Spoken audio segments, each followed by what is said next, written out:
The body hits the sand before anyone on the beach knows what happened. 1 second, it's a warm Caribbean morning.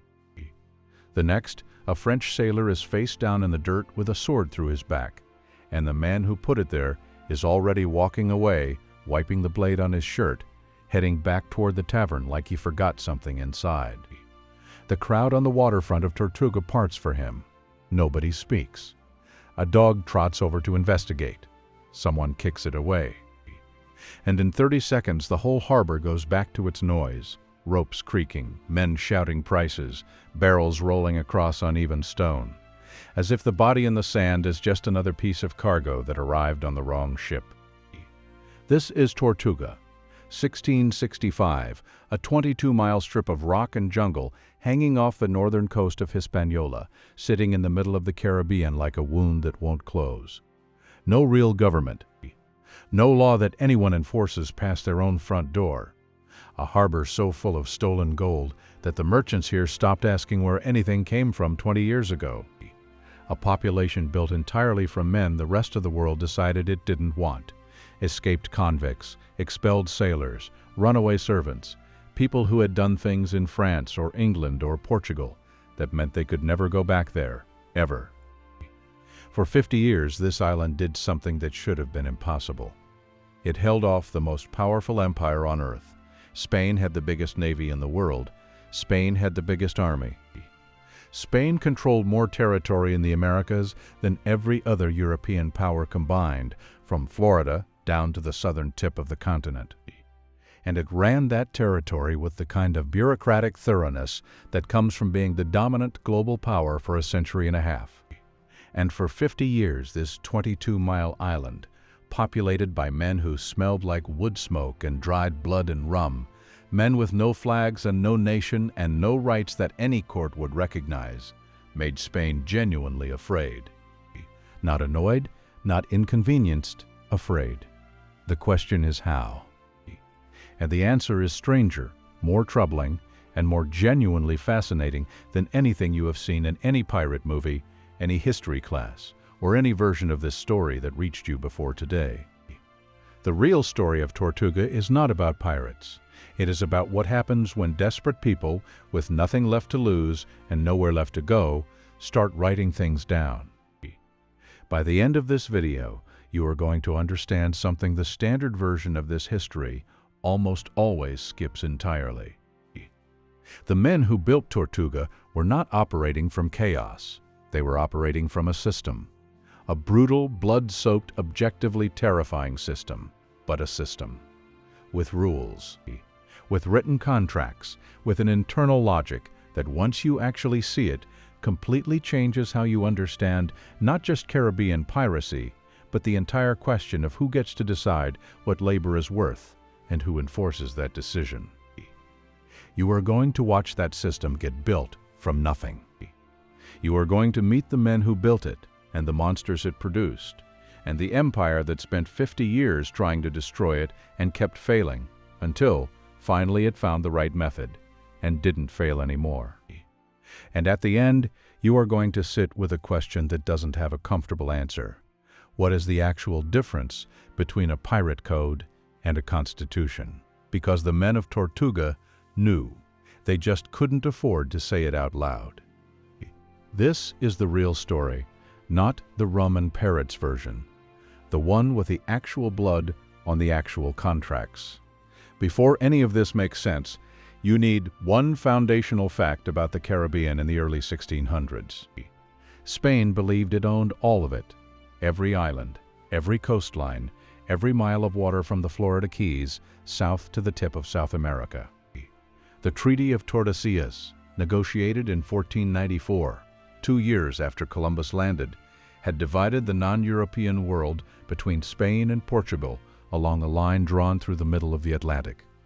France got nothing, England got nothing, the Netherlands got nothing. According to Spain, no other European power had the legal right to anchor a rowboat in the Caribbean without permission.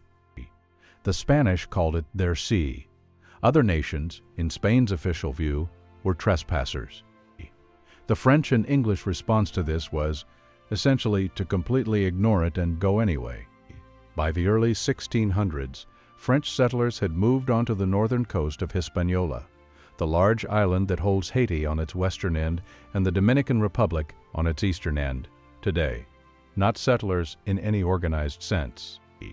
Hunters mostly, escaped servants, bankrupt merchants, men whose previous histories were best not examined too carefully in public. They survived by hunting the wild cattle and pigs the Spanish had released on the island decades earlier, when they found silver in Mexico and moved on to bigger prizes. These hunters smoked the meat over open wooden frames they called boucans. That is where the word comes from, buccaneer, not pirates originally. Hunters, men who had developed skills with a musket that were about to become very professionally relevant. The Spanish found them intolerable. Starting in the 1630s, colonial authorities launched a systematic campaign to remove these squatters, burning settlements, destroying the boucan frames, slaughtering the cattle herds to eliminate the food source. The campaign was militarily effective and strategically catastrophic.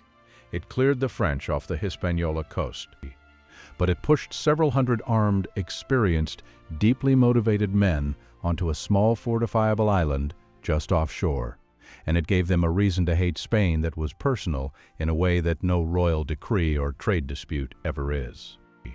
That island was Tortuga.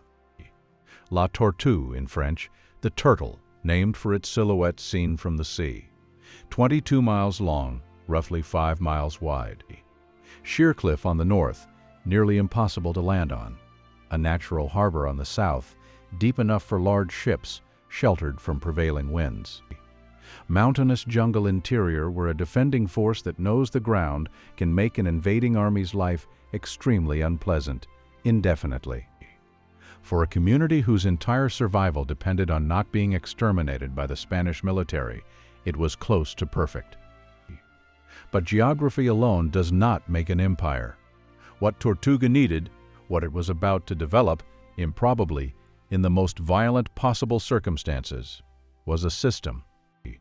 And systems, it turns out, can be invented by anyone, even men who, legally speaking, did not exist. The first problem with Tortuga's settlers was that they could not agree on anything, not who was in charge, not who the island belonged to, not what they were supposed to be doing there beyond surviving from week to week. The population of the early 1630s was a spectacular mess. French hunters, English adventurers, Dutch traders, men who had escaped slavery on the plantations of Hispaniola, and a final category of person historians describe, with careful diplomatic language, as being of uncertain origin, which means men whose names and pasts were best not looked into directly. In 1630, a French nobleman named Pierre Belin d'Esnambuc arrived with a ship, planted a French flag, and declared himself representative of the Company of the Islands of America, and therefore in charge. The English settlers ignored him. The Dutch had their own commercial interests. The hunters who had been there first had opinions that involved no company from Paris.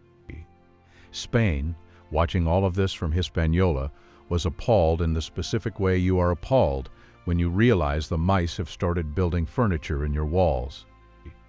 In 1635, Spain acted. A fleet arrived, burned the settlement flat, killed the defenders they could catch, and established a garrison. Standard procedure. Clean. Final. The buccaneers fled into the jungle and waited. They had food because they were hunters. They had weapons because they were always armed. And they had nowhere else to go, perhaps the single most powerful motivating force in the history of human conflict. The Spanish garrison discovered that Tortuga's interior was hostile to human life in ways that had nothing to do with enemy combatants.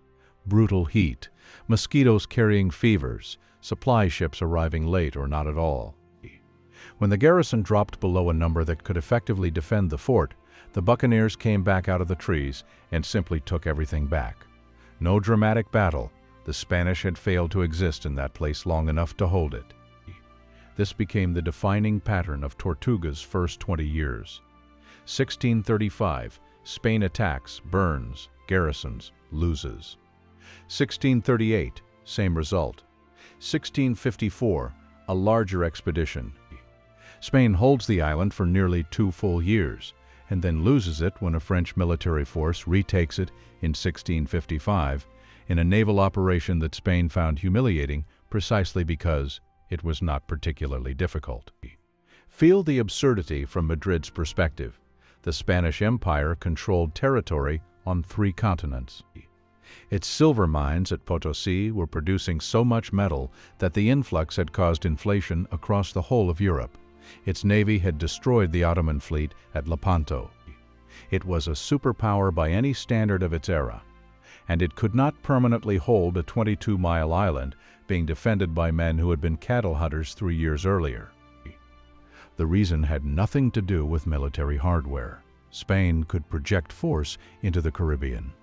It could not sustain a garrison in conditions that killed more soldiers through disease than combat. The buccaneers were adapted to those conditions because they had chosen them. They had no other home. Losing Tortuga was not a setback for them. It was death. They fought accordingly.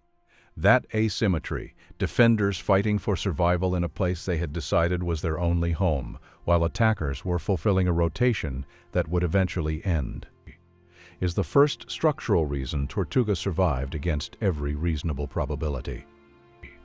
But survival and power are different things. What turned Tortuga from a defended refuge into something that could threaten an empire happened quietly, sometime in the early 1640s.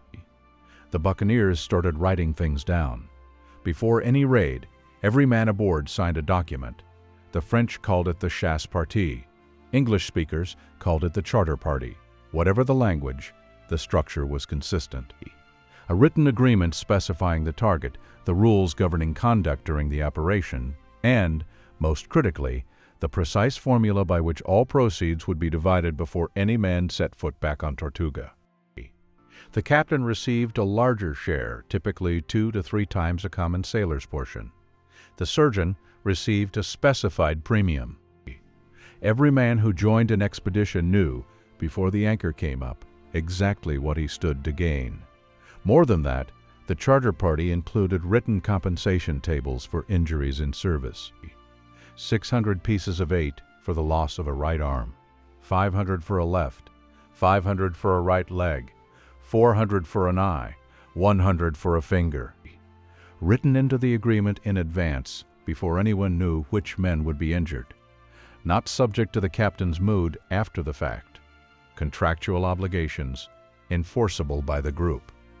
Compare that to the merchant navy of the same era, where wages could be withheld indefinitely at the captain's pleasure, injuries in service carried no compensation, and the captain's word could mean flogging or execution.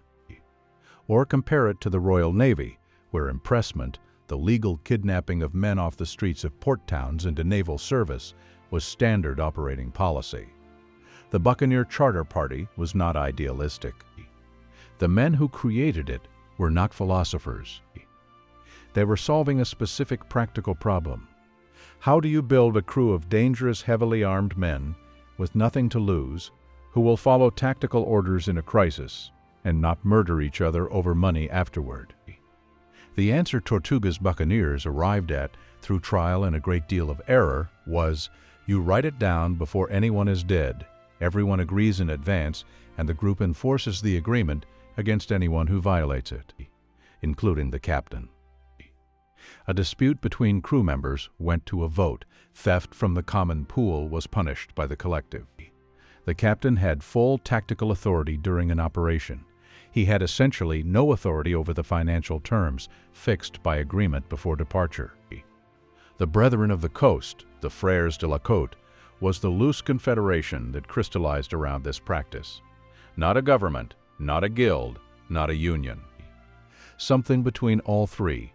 When a captain cheated his crew, other captains heard about it at the next anchorage. A captain with a reputation for dishonoring his charter could not recruit, could not outfit, was cut off from the only system that made operations possible. This was improbably functioning social technology, and Spain was about to learn what several thousand men operating under it, all pointed in the same direction, could accomplish. The man who turned Tortuga from a defended position into an offensive weapon arrived as a colonial administrator and figured out within his first month that the job description was meaningless. Bertrand d'Ogeron de la Bouère reached Tortuga in 1665, appointed governor by the French West India Company. Educated, politically experienced, smart enough to understand almost immediately that governing the island in the conventional sense was not viable. The buccaneers operated inside their own system. They would cooperate with a governor who made their situation better and ignore one who tried to impose constraints they hadn't agreed to. D'Ogeron chose cooperation. His first major move was legal and brilliant. He obtained formal recognition from the French crown of Tortuga as a French protectorate, and with that came letters of marque.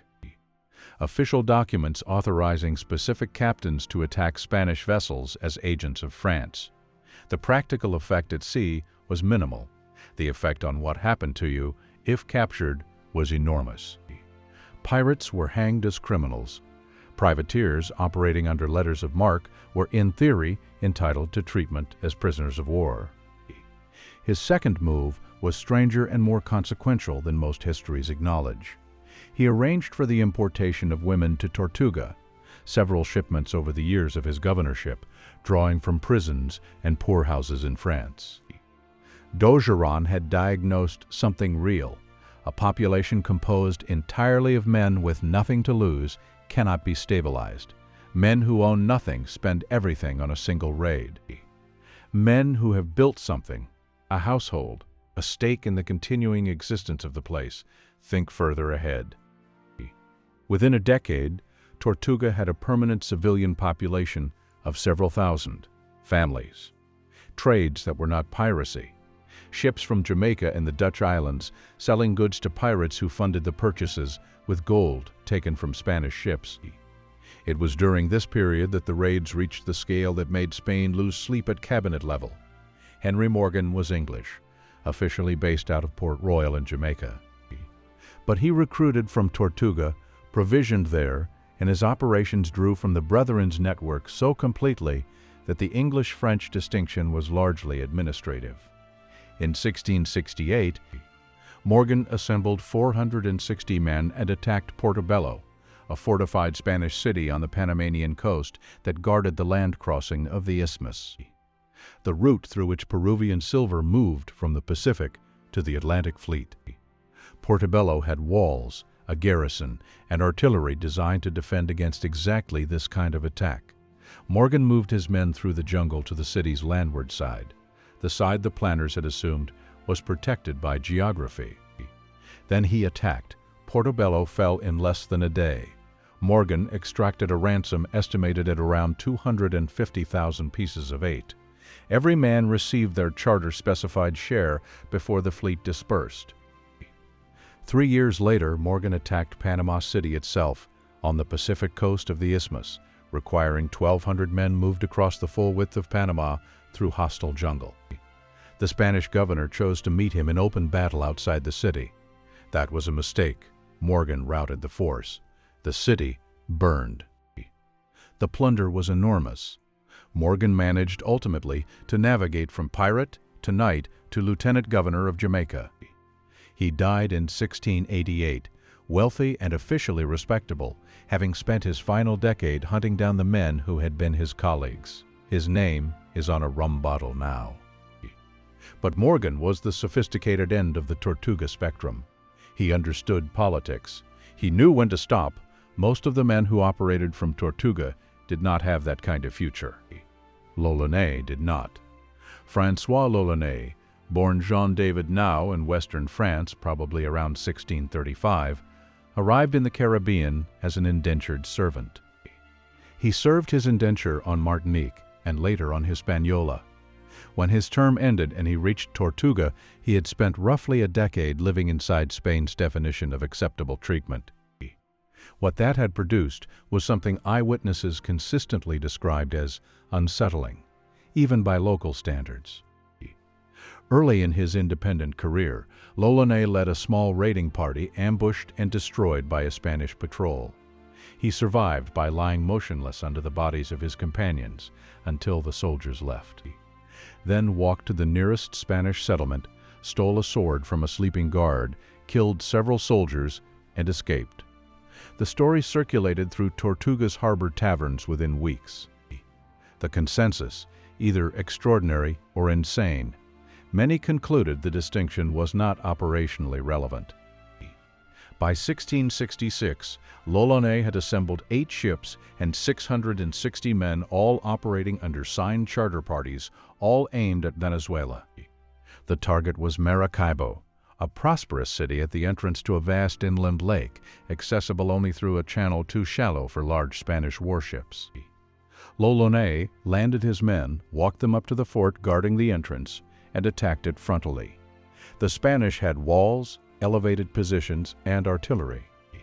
Lawless had 660 men who had agreed in writing to be there. The fort fell. Maracaibo fell. The city of Gibraltar, deeper in the lake, fell. When the fleet sailed back toward Tortuga, it carried between 260,000 and 400,000 pieces of 8 in coin, plus additional plunder in goods and livestock. The charter party was honored. Every man received his specified share, including compensation for the wounded according to the agreed injury tables. The economic machine was running at full capacity. Raids funded the island. The island funded more raids. The Brethren system created a continuous pool of experienced fighters who trusted the process because the process had been demonstrably fair before. There was a problem accumulating underneath all of this. Quiet. Structural. The kind you do not recognize until it has already decided your fate. By the early 1680s, Tortuga was at the apex of its power and standing on ground that was dissolving beneath it, slowly enough that most people there had not noticed yet. The geopolitical foundation of Tortuga's existence was a function of European powers being at war with Spain. When France or England was fighting Spain, Tortuga's buccaneers were an asset, cheap, effective, enthusiastically motivated, requiring no state salary. The moment peace returned, Tortuga transformed from asset into liability. England moved first. The Treaty of Madrid in 1670 normalized Anglo-Spanish relations. One provision was an explicit English commitment to suppress piracy against Spanish targets. English letters of marque against Spanish vessels stopped being issued. Morgan was arrested, gesturally, carefully, and sent to London. The legal fiction that had protected English buccaneers began visibly fraying. France followed on a longer timeline, but with greater eventual consequence, for Tortuga specifically, because France was the island's actual patron in a way England never had been. The Treaty of Nijmegen in 1678 ended the Franco-Dutch War and removed the main strategic justification for French tolerance of Caribbean privateering.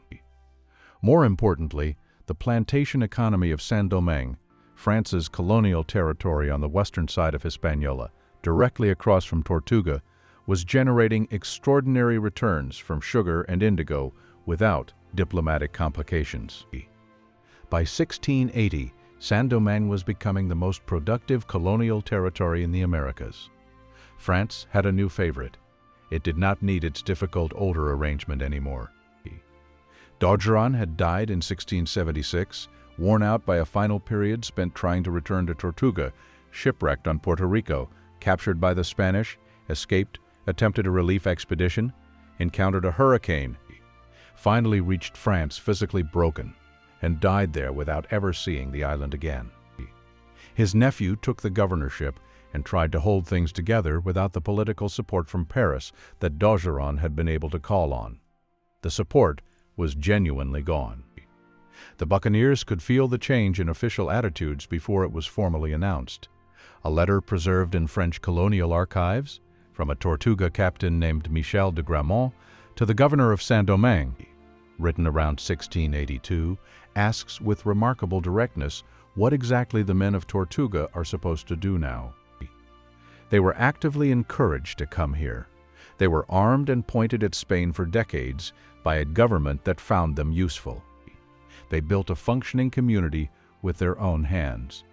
And now the government that benefited most is pretending they do not exist. De Grammont got no useful reply. He launched a raid on Spanish Florida in 1686, then sailed into the Gulf of Mexico and disappeared. No wreck, no survivors. Paris didn't notice. The men who remained faced a choice that was barely a choice. Take up farming in an economy reorganizing around plantation slavery, with no capital, no connections, and a professional history that made legitimate employment functionally unavailable. Or keep raiding without political cover.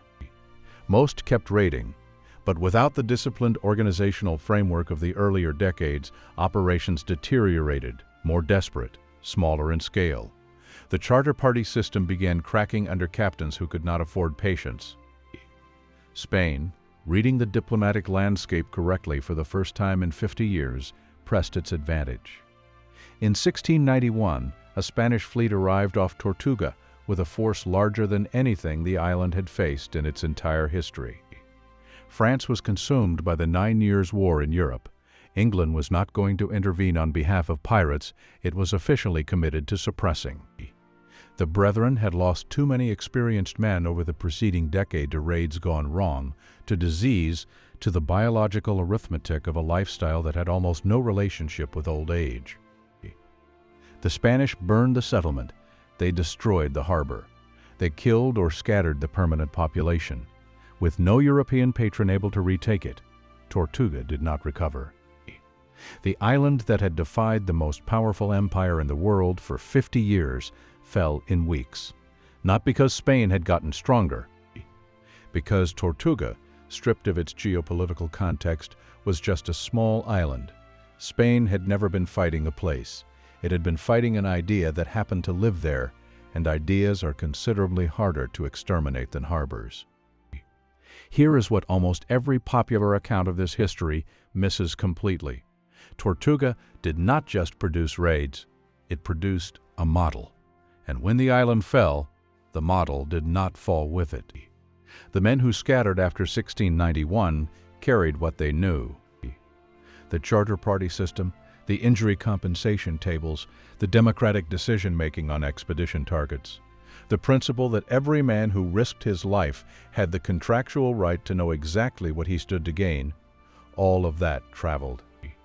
It went to Nassau in the Bahamas, which became the dominant center of Caribbean piracy in the early 1700s. It went to Madagascar, where pirates genuinely attempted to build a permanent society beyond any state's reach. The golden age of piracy, roughly 1690 to 1730, the era of Blackbeard and Bartholomew Roberts and Anne Bonny and Mary Read, was not an organic eruption of maritime criminal enterprise. It was what happened when Tortuga's institutional knowledge went global, carried in the heads of men who had nothing else to offer. Bartholomew Roberts operated under written articles that scholars recognize as direct descendants of the Tortuga charter parties, shares specified by rank and roll. Compensation for wounds in service, the same injury table logic the Brethren had been using since the 1640s. Prohibited gambling on board, established lights-out rules, formal arbitration for crew disputes. Every man signed before the ship weighed anchor. Every man received his share afterward, without deduction. Roberts captured over 400 vessels between 1719 and 1722. More than any other Golden Age pirate by a wide margin. And he did it with crews that functioned because the system gave every man a concrete reason to make it function.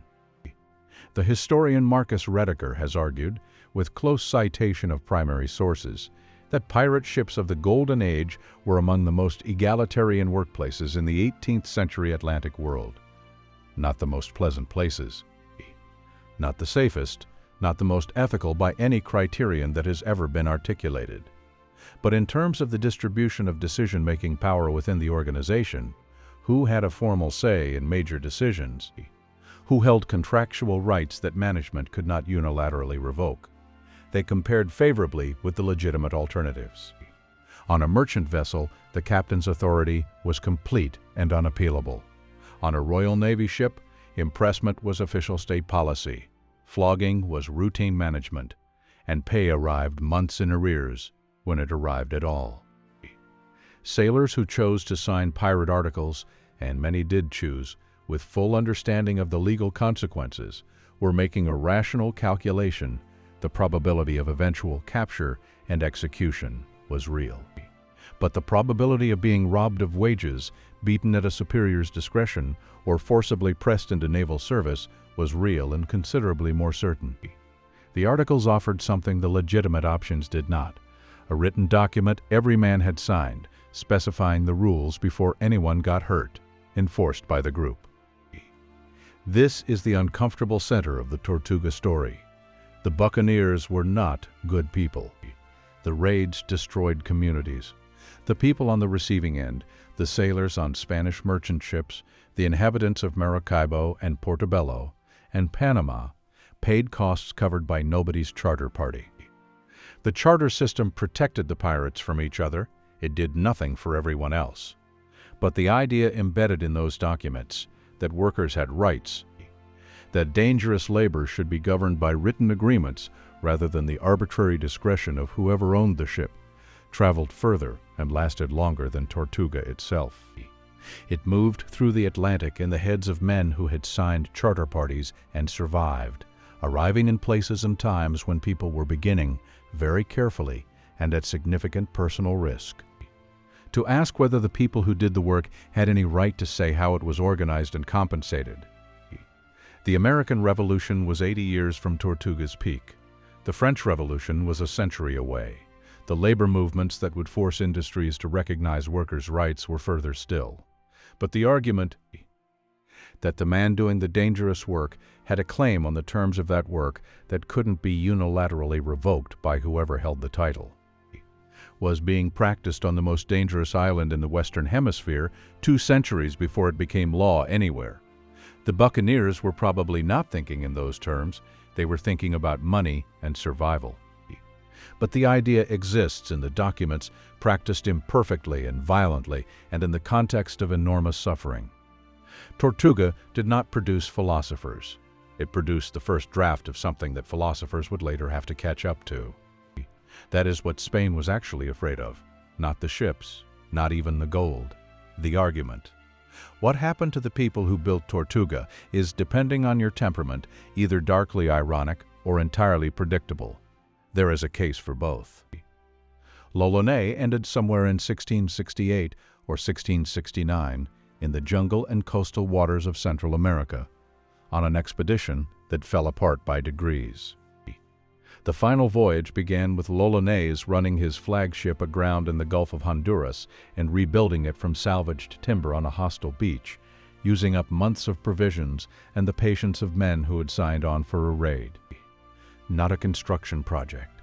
The expedition fractured. Subgroups split off. The jungle and disease took men steadily.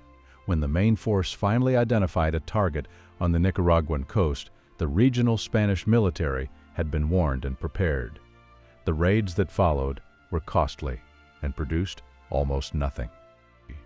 The most dramatic account of what finally happened comes from Alexandre Exquemelin, the buccaneer chronicler who had sailed with these men and whose 1678 book is the primary source for most of what we know about this period.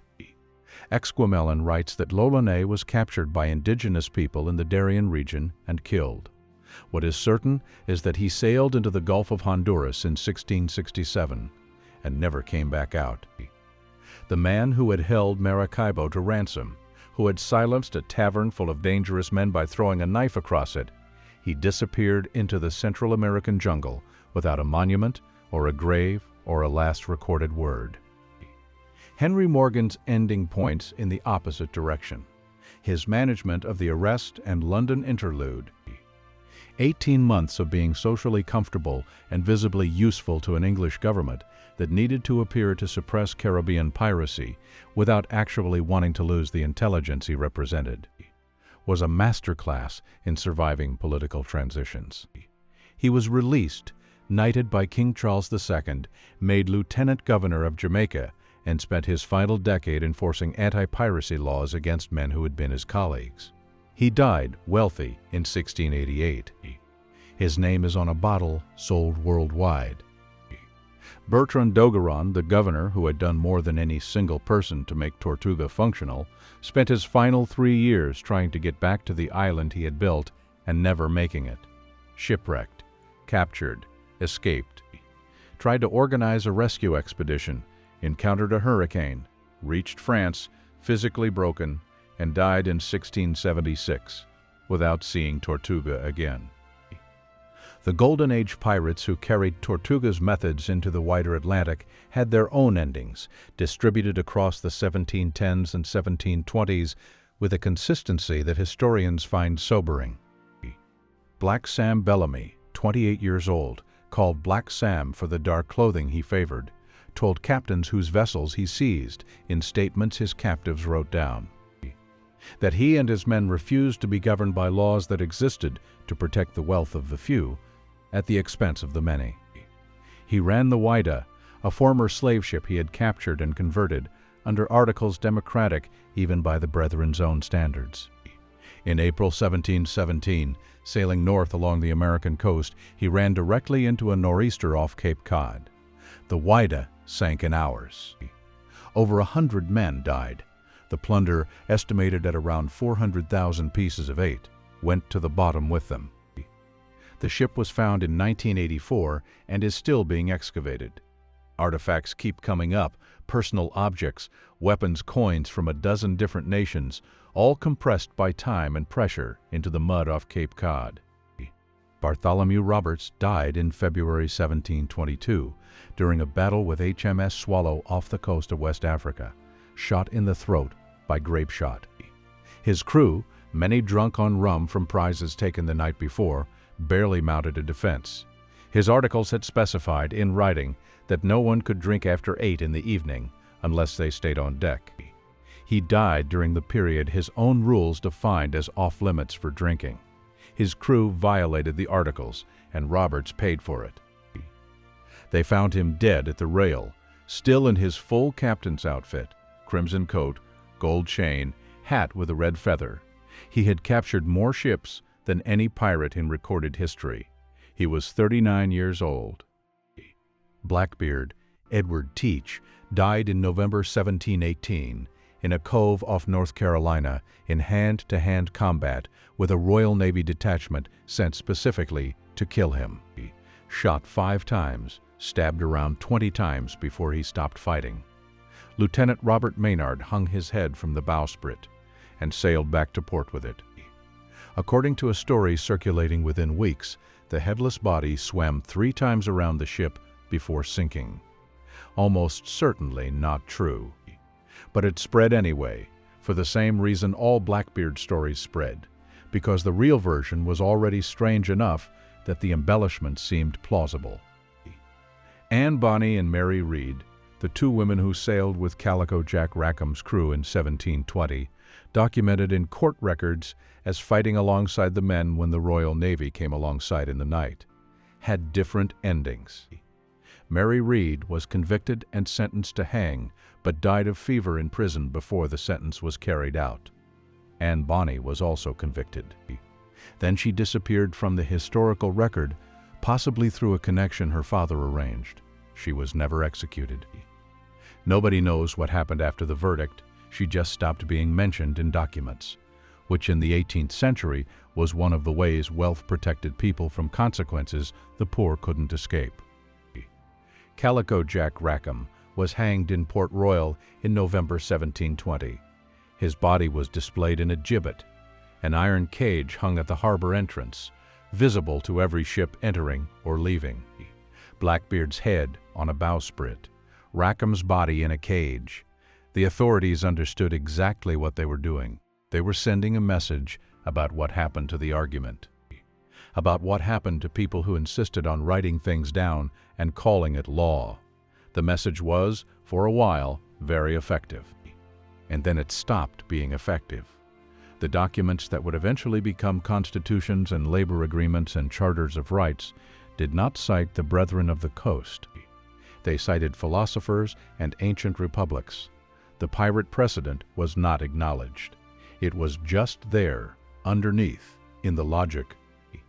Tortuga is quiet now. The harbor at Ile de la Tortue has fishing boats and small ferries and a population of maybe 30,000 people. The fort the buccaneers defended for 50 years is mostly rubble, reclaimed by the same jungle that protected the men who built it. There are no museums about the Brethren of the Coast. No monuments to D'Ogeron or Lawless or the men who signed charter parties on the deck of a ship in a harbor that no longer looks the way it did. You would not know, standing there, what happened. But the story matters, and it matters in ways that go beyond the rum and treasure version most people know. What Tortuga actually was, stripped of the legend and the mythology, was a place where men expelled from every existing social contract decided to write their own. Not because they were enlightened, not because they were good, but because they had no alternative, and because they were angry and desperate enough and organized enough to make their version hold.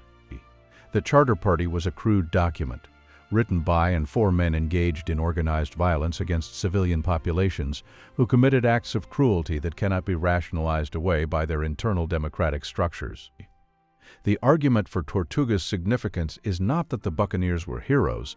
The argument is that the idea they put into practice, that labor has rights, that those rights can be written down, that a signature creates an obligation the group will enforce, was genuinely new, genuinely radical, and genuinely consequential in ways that unfolded over the following 2 centuries.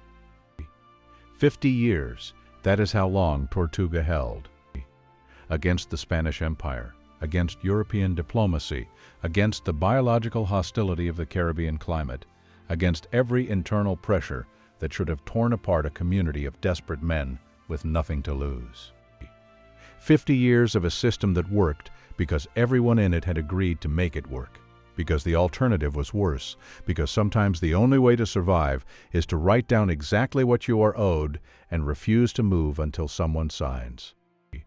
That is the real story, the 22-mile island that held off an empire. Not through military genius, not through external support, not through any advantage that made the outcome seem inevitable in retrospect. Through a piece of paper.